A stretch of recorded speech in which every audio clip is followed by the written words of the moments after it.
Welcome to the edition of Boxing Info. I'm your host, The Islander, and I know it's been 2 weeks now since I've done a show, and I just want to, I've just been busy, and some of the things that have been going on haven't been really that exciting. So I'm going to back up and do 2 weeks of results real quick, and we'll try to, probably won't have enough time, but we'll try to get into another show of doing the schedule of this coming week.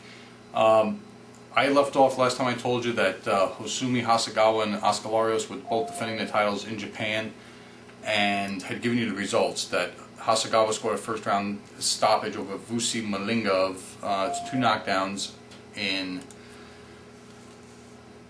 a minute and 50 or so of the first round, and Oscar Larios lost his title to Takahari Ao in a rematch.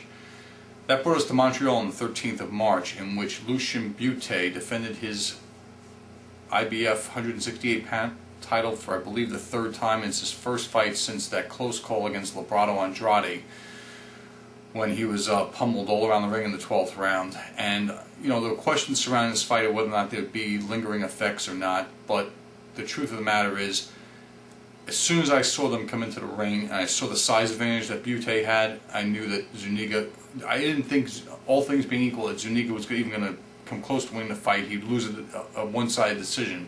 What became readily apparent over the first 3 rounds as Bute dominated was whether or not Zuniga would make it to the end.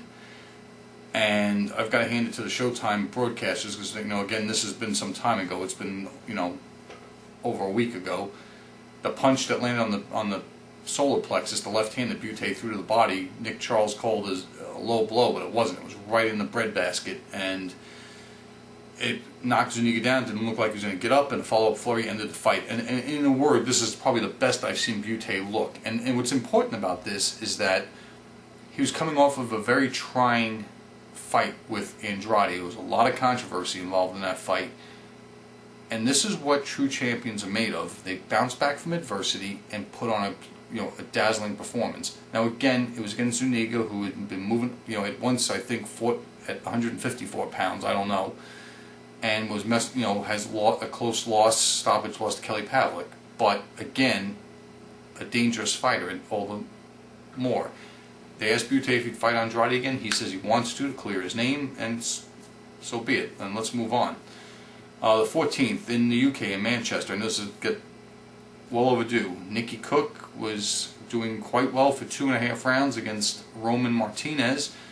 Almost knocked Martinez down with a counter left hook in the 2nd round. Got him into a squatting position, and Martinez came roaring back with uppercuts and hooks and put Cook on the canvas twice in the 4th round, pretty much ending his WBO title reign. The fight, or the title that he won in the fight against Alex Arthur, in just 1 fight. A 4th round TKO for Roman Martinez. Again, I think he looked shaky in this fight, and a lot of people are very high on this guy, but at the same time, if Jorge Linares was to fight either one of these 2 guys, neither one of them would see the 9th round, I believe. That's what I believe in my heart, because the amount of skill difference between Jorge Linares and these guys is night and day. Enzo Maccarrone, who I thought was going to win a fight against Ola Afolabi, was winning the fight. He had been shaken early in the 2nd or 3rd round, and then got cold-cocked in the 9th round with a right hand that came out of left field and cracked him on the jaw and put him on his back, sideways down. I didn't think he was going to get up. And it was a fight that was kind of, I thought that Maccarrone was doing enough to win the fight, being aggressive, throwing more punches. He wasn't landing all that much or doing that much damage, but it looked for a while like he was starting to wear Afolabi down with his constant pressure. And then Afolabi just all of a sudden in the 9th round woke up and just started winging punches and caught Maccarrone with a right hand out of right field that should have been ducked, blocked, slipped, anything. And the second Maccarrone got up on wobbly legs, the referee waved the fight over, and that was that. Main event, Amir taking on Marco Antonio Barrera, both with something to prove. And in this fight, I thought the Khan was probably going to win a decision in this fight with some shaky moments. I don't know what, people have asked me, and I'm going to tell you that I don't know why in the world he wears those stupid Reebok boxing gloves, other than the fact that they must pay him a truckload of money to advertise for them.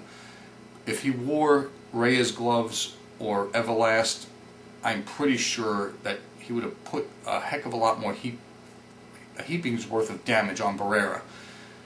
Barrera said after the fight that he didn't feel Khan's punches. That's a bunch of BS because Khan had him on his heels every time he went on the offensive. Too much size, too much speed, too much youth is what this was about. And again, they were engaging in the first round. The heads came together. Khan suffered a tiny little nick at the corner of his eye. Barrera suffered a monster gash up on his forehead. It was crazy. Not the same cut that was opened up in between his eyes in his last fight. But he bled throughout. The corner could not stop the bleeding. You know, Khan showed excellent footwork, moving in and out, darting in and out. You know, this reminded me a lot of Oscar De La Hoya in his first fight against Julio Cesar Chavez. He never let Barrera get set, just like De La Hoya never let Chavez get set. He fought on his terms. Just the speed difference was incredible. Again, the size difference. And the only, if there is any controversy, and a lot of the writers here in the U.S. were pointing out that if you stop and look at it, why did they wait till the 5th round to stop the fight when, you know, they could have stopped it all along and it would have been a no contest and the two of them could have done it again. They waited till the 5th round so it would have been the fight would have been official and they could go to the scorecards, which to me Khan won every round. Good win for Amir Khan. Barrera, it should be time to, it's not going to work at 135. It's not going to work anymore against top flight competition. I don't care what anybody says. I mean, you've had a fantastic Hall of Fame career. I'd like to remember you as the warrior that stood there and bled and gave it, just fought your guts out and just ended here before somebody really hurt you. All right, last week, March 20th, Laredo, Texas, on ESPN2, Fernando Beltran Jr. scored a 12-round decision over Miguel Roman. Interesting battle. I thought that great. I thought Fast and Furious again. Beltran may have a bright future ahead of him. Not really much to say about this fight. You know, it was going in such a way that sometime in the middle I was flipping off to go to the basketball as March Madness is upon us. The 21st in Stuttgart, Germany. Vitali Klitschko taking on #1 contender Juan Carlos Gomez. And I say that with some seriousness because Juan Carlos Gomez has fought at least three elimination fights, 2 against Oliver McCall and 1 in his last fight against that undefeated Russian guy, to finally get this title shot. And if anything, it couldn't have been laid out any better for him. Klitschko was making a fast turnaround after at least by his standards, on his fight against Sam Peter. I really thought he'd pull out with some type of an injury, but he didn't. And they were fighting in Germany, where both Gomez and Klitschko are based. So I couldn't have seen this going any better for Juan Carlos Gomez. And it looked pretty decent in the first round until Vitali Klitschko got untracked and started wrecking Gomez. Basically closed his left eye, his right eye. Butt opened a cut on his left eye in the 5th round. Klitschko lost a point, methodically round after round, and finally Klitschko broke through in the 6th round, a big right hand that had Gomez hanging on pretty much for dear life. Looked like he was finished after that. In the 6th round he would go down. The 6th to 7th round was when he scored the first knockdown when he put Gomez to his knee. Looked like Gomez wanted to quit. Corner urged him to give him one more round. In the 9th round, again, another clubbing right hand put Gomez down, and a follow-up barrage. The referee stopped the fight. What did this prove? Vitali Klitschko is back. The Sam Peter fight was not a one-fight deal, and that, you know, anybody who, I don't know who's more vulnerable of the Klitschko brothers. It's very difficult to say right now, because Vladimir fights in autopilot mode where he plays keep away. Vitali fights in a hybrid of that and destroyer mode like he used to, and it's pretty scary sometimes to watch him go. And I wonder how David Haye would fare against Vitali Klitschko. I feared not too good. And that's all I'm really going to say about that, because I know that Vitali wants a fight with Nikolai Valuev, and he's tied up, and Valuev adamantly wants the fight with Ruslan Chagayev to clean up that whole mess, even though in my eyes Holyfield's got that belt because he's done crown champion. But that's a mess. Let's not even talk about it anymore. Roy Jones Jr. on Integrated Sports Pay-Per-View, which I was watching over the internet. I don't know about you people, but everything was like midnight, and that fight still wasn't on. And they were going back and forth with the boxing, and the BJ Flores sleep-inducing bout before Jones, I finally watched it on the internet the next day on YouTube, and Jones looked as good as he's going to look because Sheikah was there to make him look good, and he just bounced left hooks and right hands off of Sheikah's unprotected head until the referee stopped the fight in the 5th round.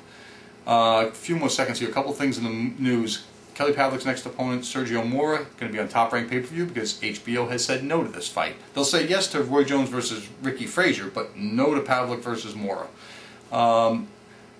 Tomas Adamek and Hopkins, both parties, main events and Golden Boy Promotions are in negotiations for this fight.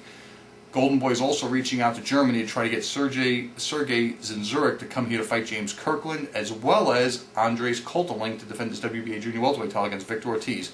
That's going to do it for this show. Stay tuned for the preview. Thanks.